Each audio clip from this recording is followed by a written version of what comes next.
कहानी शुरू होती है एक अननोन आदमी के कत्ल से। एक किलर पुल के पास एक इंसान को 3 गोलियां मारता है और उसके बाद उसको बेरहमी से पीटता है। फिर वह पास में ही पड़े कार्टून के टुकड़े उसके ऊपर ढक देता है। इसके बाद हम रीचर को देखते हैं। ये लंबा चौड़ा आदमी किसी वन मानुष से कम नहीं। ये जहां भी जाता है मुसीबत इसको ढूंढ लेती है। फिलहाल ये बस से उतरकर आधा किलोमीटर पैदल चलकर जॉर्जिया के मार्ग्रेव शहर में आया है। ये सबसे पहले अपनी पेट पूजा करने के लिए एक रेस्टोरेंट में जाता है, लेकिन पहली बाइट खाने से पहले ही वहां पर पुलिस आ जाती है और रीचर को अरेस्ट कर लेती है, वो भी कल रात हुए कत्ल के जुर्म में। फिर उसे पुलिस स्टेशन ले जाया जाता है। वहां मौजूद लेडी पुलिस, जिसका नाम रोस्को है, रिचर्ड को कहती है कि अगर तुम मजबूर नहीं करोगे तो मैं तुम्हारी पिटाई नहीं करूंगी। रिचर्ड के हाथ पर बांधने के लिए हथकड़ी छोटी पड़ रही थी, इसलिए उसके हाथ टाई से बांधे हुए थे। उसके पास कुछ पैसे और एक मेडल था। उसके पासपोर्ट में उसका नाम जैक रीचर लिखा हुआ था। फिर पुलिस वाले उससे कुछ सवाल पूछते हैं, लेकिन वह कुछ भी बताने के मूड में नहीं था। तभी वहां पर चीफ डिटेक्टिव ऑस्कर आता है। वो उसे कॉन्फ्रेंस रूम में ले जाता है। वो रिचर्ड से पूछता है कि हमें पुल के पास एक आदमी की लाश मिली है जिसको नजदीक से 3 गोलियां मारी गई। कौन था वो आदमी? रिचर्ड अपनी जबान नहीं खोलता। तो ऑस्कर कहता है, कोई बात नहीं, तुम्हें सरकारी वकील दिया जाएगा, उसके आगे तो तुम्हें बोलना ही पड़ेगा। रिचर्ड कहता है, मुझे वकील की जरूरत नहीं, क्योंकि मैंने किसी को नहीं मारा, कम से कम पिछले 1-2 दिनों में तो नहीं। बाहर रॉस को पता लगाती है कि रिचर्ड की उंगलियों के निशान किसी से मेल नहीं खाते। ना तो उसके नाम से इंस्टाग्राम, फेसबुक या किसी और सोशल मीडिया की आईडी है, ना ही कोई ड्राइविंग लाइसेंस। इसका इंटरनेट पर कोई नामो निशान नहीं है इसके होने का। बस ये सबूत है कि ये हमारा सामने बैठा है। कॉन्फ्रेंस रूम में रिचर्ड ऑस्कर को बताता है कि जिस तरह से आपने मुझे बताया, मुझे लगता है कि ये कत्ल 3 लोगों ने किया है। किसी एक किलर ने इसे गोली मारी। उससे इतनी समझ थी कि गोलियों के खाली कैप वारदात पर नहीं छोड़ने। इसका मतलब उसने पहली बार किसी को नहीं मारा। फिर एक सरफिरा आता है और उस लाश को बेरहमी से पीटता है। फिर वहां तीसरा आदमी आता है जो उस लाश को आसपास पड़े कार्टून के टुकड़ों से ढक देता है। ऑस्कर कहता है, कहानी अच्छी है, लेकिन तुम्हारे जैसा ही कोई लंबा चौड़ा आदमी लाश के पास देखा गया था। रिचर्ड कहता है कि मैं वही हूं जिसे देखा गया है। मैं बस से उतरकर वहां से गुजरा था। इस शहर में सिंगर ब्लाइंड ब्लैक की मौत हुई थी। मैं उसी का पता लगाने इस शहर में आया हूं। ऑस्कर कहता है कि अगर तुम साबित कर दो कि जिस समय कत्ल हुआ उस समय तुम बस में थे, तो तुम बेकसूर माने जाओगे। हमें लाश के जूते में से एक फोन नंबर भी मिला है। हम तहकीकात करेंगे, तब तक तुम्हें हवालात में ही रहना पड़ेगा। फिर रोस्को और ऑस्कर पॉल के पास जाते हैं, क्योंकि लाश के पास जो नंबर मिला था वो इसी का था। ऑस्कर पूछता है, तुम्हें उस लाश के बारे में कुछ पता है? फिर पॉल की नजर बाहर खड़ी एक ब्लैक कार पर पड़ती है। उसे देखकर पॉल डर जाता है और ऑस्कर को कहता है कि उस इंसान को मैंने ही मारा है। ऑस्कर कहता है, तो पहले तुमने गन से उसके चेहरे पर गोली मारी और फिर तुमने उसकी लाश को जला दिया। पॉल कहता है, हाँ, ऐसा ही हुआ था। और इस तरह से रोस्को और ऑस्कर पता लगा लेते हैं कि यह इंसान झूठ बोल रहा है। फिर वे उसे पुलिस स्टेशन में ले आते हैं। वे पोल को रीचर के सेल में बंद कर देते हैं और रीचर को बाहर आने के लिए कहते हैं। रिचर अपनी हाथ में बंधी टाई तोड़ता है और वहां से बाहर आ जाता है। बाहर आकर ऑस्कर रिचर को बताता है कि यह आदमी, जिसका नाम पॉल है, मार्ग्रेव शहर में रहता है और इसके नाम पहले कोई भी अपराध नहीं है। इसने उस हत्या की जिम्मेदारी ली है। रिचर कहता है, यह तो अच्छी बात है, चलो मैं चलता हूं। ऑस्कर कहता है, अभी नहीं, क्योंकि मैं जानता हूं वह झूठ बोल रहा है, इसलिए तुम अभी जा नहीं सकते। फिर ऑस्कर रिचर को वापस पुलिस स्टेशन में ले आता है और उसे समझाता है कि तुम्हें 1 हफ्ता उसके साथ हवालात में रहना होगा, शायद वह तुम्हें सच्चाई बता दे। रिचर कहता है, यह क्या बकवास है, उसने खुद कबूल किया है, मुझे जाने दो। ऑस्कर कहता है कि उसने कबूल किया है, लेकिन मैं जानता हूं वह कातिल नहीं है। तुम कबूल नहीं कर रहे, लेकिन मुझे तुम पर शक है। अपनी बेगुनाही साबित करने के लिए तुम्हारे पास एक मौका है। फिर वह पॉल की घड़ी और अंगूठी उतारने की सलाह देता है, क्योंकि अंदर जाते ही उसे लूट लिया जाएगा। पुलिस वाली रीचर की तरफ अट्रैक्ट थी। फिर उन दोनों को जेल में ले जाया जाता है। फिर एक ऑफिसर स्पाइवी उन दोनों को पीली लाइन फॉलो करने के लिए कहता है। अंदर जाकर उन दोनों को जेल के कपड़े दिए जाते हैं और उन दोनों को सेल में बंद कर देता है। सुबह होते ही सेल के दरवाजे खोल दिए जाते हैं। रिचर बाहर जाकर वापस अंदर आ जाता है, क्योंकि बाहर एक से बढ़कर एक छठे हुए बदमाश उम्र कैद की सजा काट रहे थे। फिर रिचर अपनी जगह पर लेट जाता है और पॉल एक दीवार के साथ खड़ा हो जाता है। तभी स्टैन और उसके 2 साथी अंदर आते हैं। वे पोल से उसके जूते और चश्मा मांगते हैं। फिर स्टैन उसका चश्मा तोड़ देता है। स्टैन कहता है कि मुझे एक और चीज चाहिए, चलो पेंट खोलो। तभी अपना पहलवान उन दोनों के बीच में कूद पड़ता है और कहता है कि 3 गिनने से पहले रफू चक्कर हो जाओ, और गिनती शुरू कर देता है। 2 गिनते ही रिचर स्टैन पर पंचेस की बरसात कर देता है और उनसे उनकी ही गोगल छीन लेता है। पॉल रिचर को उसकी जान बचाने के लिए थैंक यू कहता है और कहता है कि मैं क्रिमिनल नहीं हूं, मैं तो बस एक करेंसी मैनेजर हूं। मुझे जबरदस्ती फंसाया जा रहा है। मुझे धमकी मिली है कि अगर मैंने जुर्म कबूल नहीं किया तो मुझे मेरे परिवार के सामने किलों से दीवार पर टांग दिया जाएगा। तभी रिचर्ड नोटिस करता है कि कुछ लोग उसके ही बारे में बात कर रहे हैं। फिर वो बाथरूम में जाता है। वे गुंडे जो उसे घूर रहे थे वे भी बाथरूम में आ जाते हैं और उसको घेर लेते हैं। रिचर्ड कहता है कि 3 गिनने से पहले यहां से भाग जाओ और गिनती शुरू कर देता है।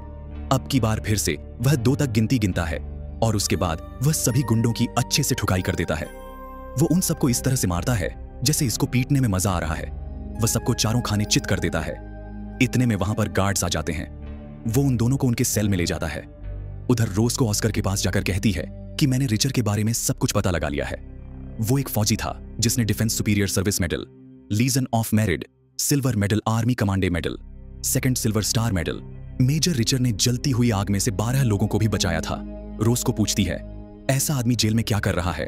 अगले सुबह पॉल रिचर्ड को कहता है कि मेरी जमानत होते ही वे लोग मुझे मार डालेंगे। रिचर्ड कहता है मुझे यह समझ में नहीं आ रहा कि वे लोग मुझे क्यों मारना चाहते हैं। स्पाइवी ने मुझे खास कैदियों वाली जगह पर क्यों रखा। फिर मुझ पर कैदियों द्वारा जानलेवा हमला भी हुआ। मुझे तो लगता है कि बाहर जाते ही मैं नहीं बचूंगा। अब उन दोनों को जेल से रिहा कर दिया जाता है। पॉल की जमानत उसकी वाइफ ने करवा ली थी और रिचर्ड को रोज को लेने के लिए आई थी।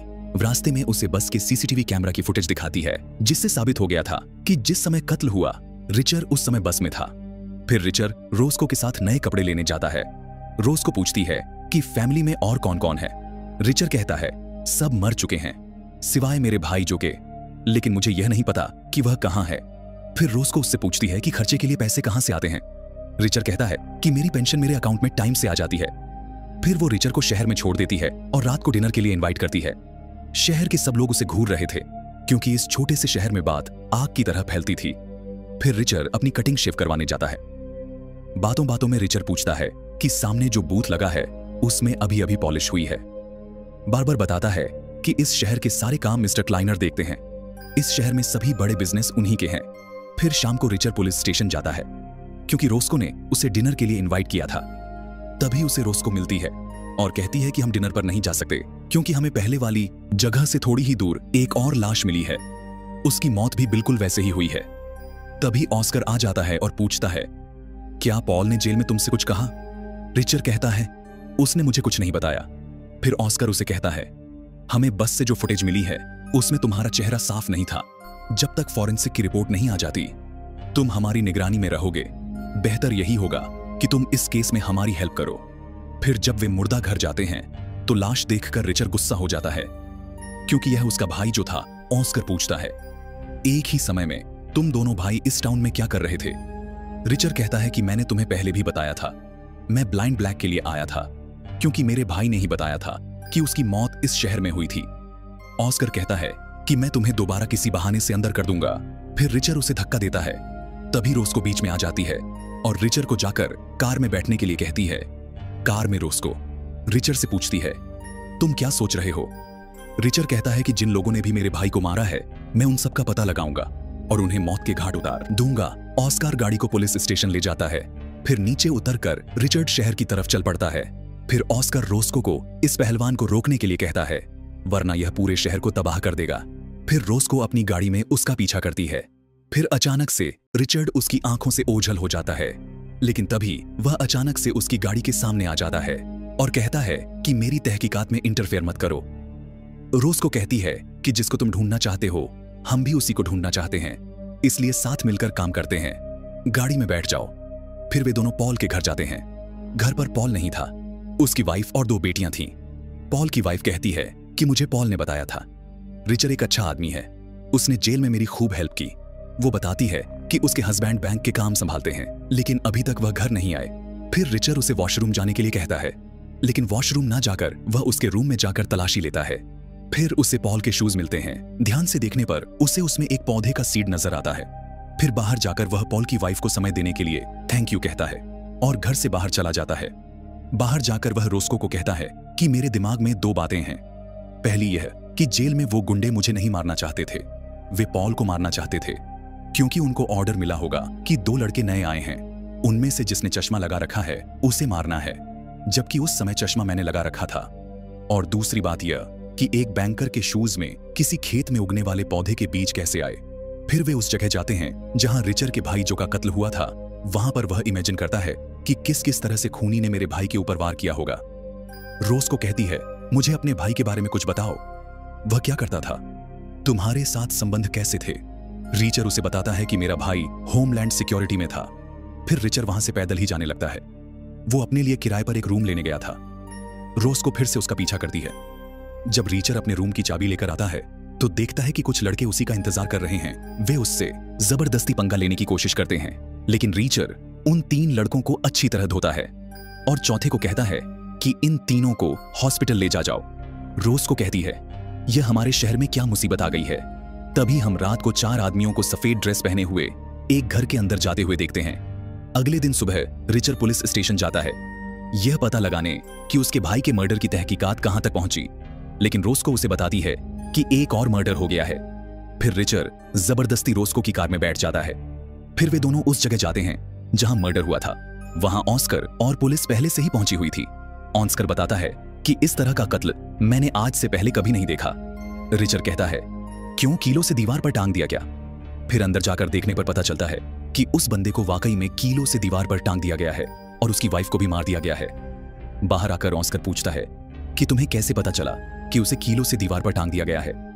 रिचर बताता है कि जेल में मुझे पॉल ने बताया था कि उसके मालिकों ने उसे इसी तरह की धमकी दी थी।